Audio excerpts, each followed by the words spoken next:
Good tidings, all you beautiful individuals. Welcome back to another epi of League Unlock. My name is Eric Flying Han Solo on today's epi, and I know we've all been waiting such a long time. Feels like an absolute eternity for the World Championship to finally kick off, but now we are but 1 week, 7 days away from the play-in stage kicking off, and that means it's time to finally preview, break it down lane by lane, the marquee event of the entire World Championship. Yes, I'm including it as part of Worlds.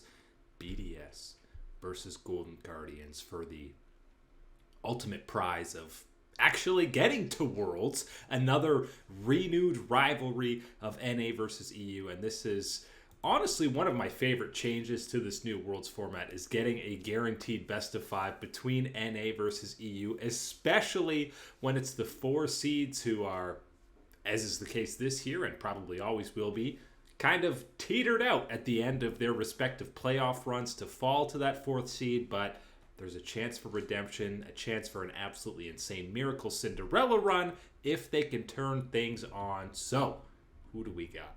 Golden Guardians or BDS?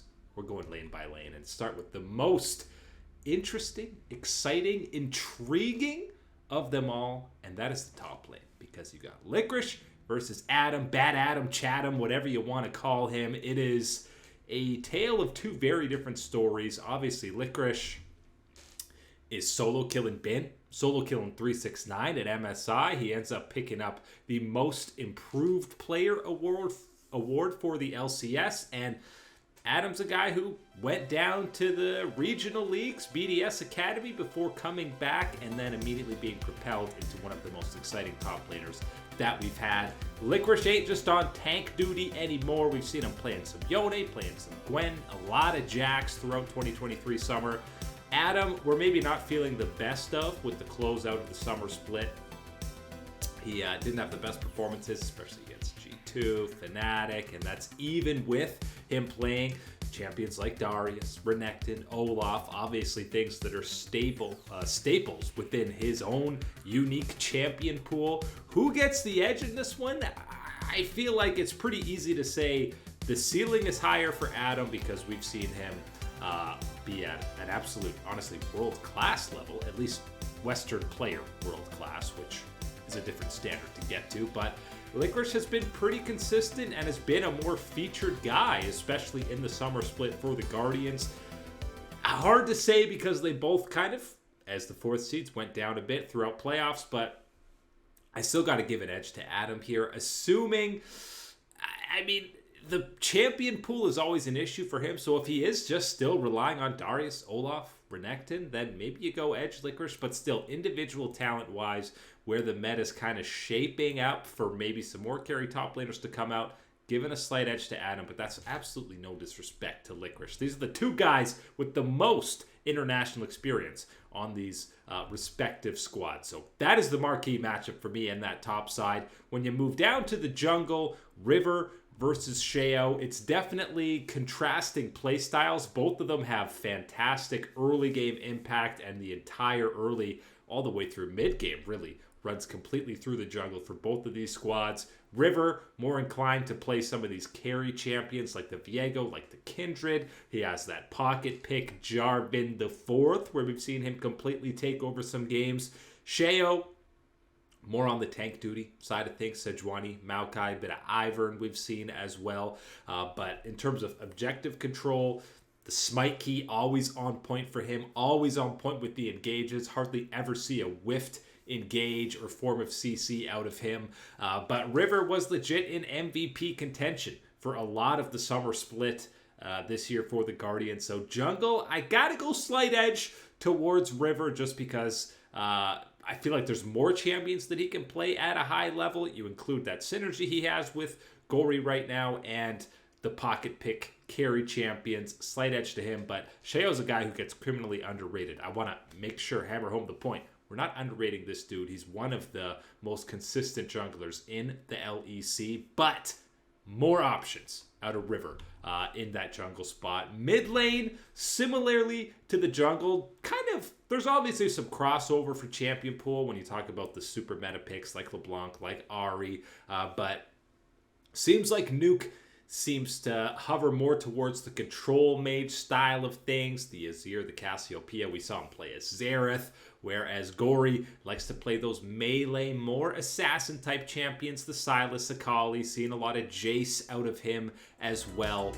Both of these guys have had plenty of highs and lows throughout 2023. I don't think Gory is quite in that MVP form that we saw out of him in spring, where he was playing at such an incredibly high level. I think Nuke has stepped it up at times in playoffs. This might be the closest head-to-head matchup that we have in these two teams facing off. I honestly am.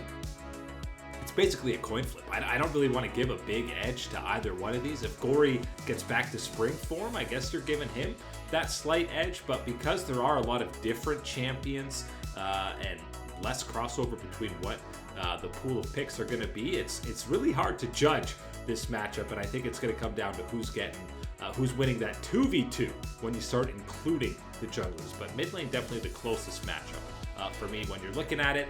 AD carry, I think, is the biggest edge that you're given to either squad, and it's definitely favoring Mr. Crowny on BDS. And I think the biggest difference between the two teams comes down to this bot lane, not just because of how good Crowny has been for the entire calendar year, really. Sure, he had a little bit of an int moment on an Ezreal game, but hey, that happens to the best of us. For the most part, he has been one of the most consistently reliable AD carries in all of the LEC, and you can see that by the team comps that the two of these squads are putting out, because Crowny, time and time again, is playing a hyper carry, and full comps are drafted around him.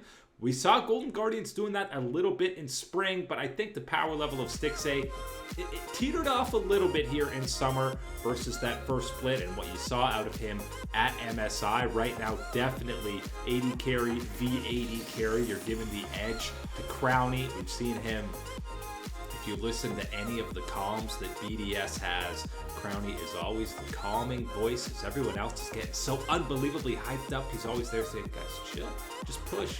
What's next? Where are we going next? Even when he's the guy getting the penta, he's still so reserved, focused. He just wants to win, and I feel like he is the driving force of this BDS roster. Support side of things, the partners in the bot lane, obviously, who he has his spicy little picks, which is going to be probably the biggest impact for me in terms of this best of five, because again, you're not like you have a whole tournament, a whole split to go through here. This is just best of five, first to get 3 wins, and I'm not calling them cheesy. I'm calling them spicy picks in the bot lane, whether it's the Amumu, whether it's the set, whatever. We've seen a Lux out of Huhi coming out when it's not really in the meta. These are the times to pull it out. These are the things to be practicing, and I'm sure Huhi, Stixxay, and the rest of the Golden Guardians have been practicing that.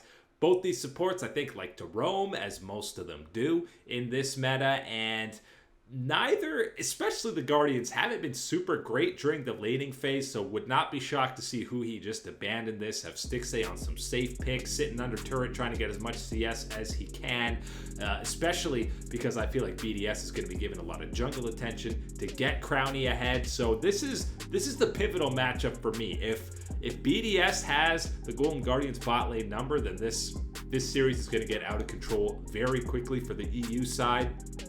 If Huhi can maybe find some of that MSI magic, have some, off-meta picks that influence the 2v2, then it's Golden Guardians. But this is the sway for me for where things go, because if Crowny is really feeling it in a rhythm and is getting a lot of attention, getting far ahead in all these, it's going to be done, over, and dusted on the side of BDS. So, there's avenues and advantages and weaknesses for both squads that you can take advantage on this head-to-head. I know I've seen some things online that Golden Guardians have been in Korea for already a couple of weeks. BDS got there a lot later, in part because, their season ended a lot later. That's a big part of it. And maybe they wanted to give their guys some break because it did go so much later, the LEC season finals, than the LCS or any of the other major regions. You don't want to get any burnout, and this is, Again, a single best of 5. To start your Worlds run with such an incredibly important matchup where you have absolutely no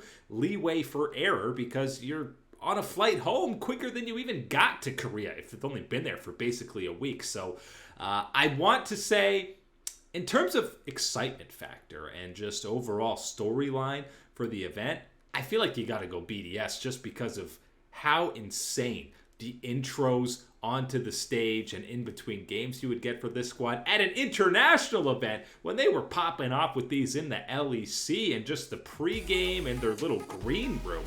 Imagine what they would be doing at Worlds before some of these matchups, and I'm certain, regardless of how this best of 5 goes, they're going to put on a show in that pregame lead up to it. I don't know how you make fun of the Golden Guardians, but they'll do it in some way or capacity. The Guardians already have some international experience this very year with these starting 5 players. They had some decent moments, picked the game up against BLG. We're full copium hopium for the LCS heading here to this one. But I feel like the ceiling is still higher for this BDS squad because we haven't quite seen that same level. We got glimpses of it for the Guardians, but because I feel like their ending to playoffs was a little more disappointing than what we got out of BDS, who ran into an absolute powerhouse that is both G2 and a resurgent Fnatic squad, whereas, Golden Guardians losing to Team Liquid, who looked okay, but not as good as Fnatic or G2. So I feel like the ceiling is higher for BDS. It's what level are they at? Because we've seen them compete in games against squads like G2. If Adam is able to get some other picks and play the meta top laners, if Crownie is still at the level that we saw throughout all of 2023, I'm edging to BDS. There's no way this is going to be a sweep. I got a competitive series. It's so difficult to rank these two squads and compare them when, of course, they have never matched up in the history of time, and the LEC and LCS have hardly played. I don't even think they've really matched up at MSI very much. So hard to predict, but I think the ceiling is there for BDS, assuming they can get their ducks in a row quickly enough. And we know the NA versus EU rivalry, it is heavily swayed on the side of EU. And as much as I want to cheer for my NA brethren, I think EU has got this one in the bag, but still going to be a competitive series. A week till play-ins, only 6 days until this amazing best of 5 kicks off on October 9th. But that is it today for League Unlocked. My name is Eric. Thank you, you beautiful people, as always, for watching, and we will catch you on that flippity flip.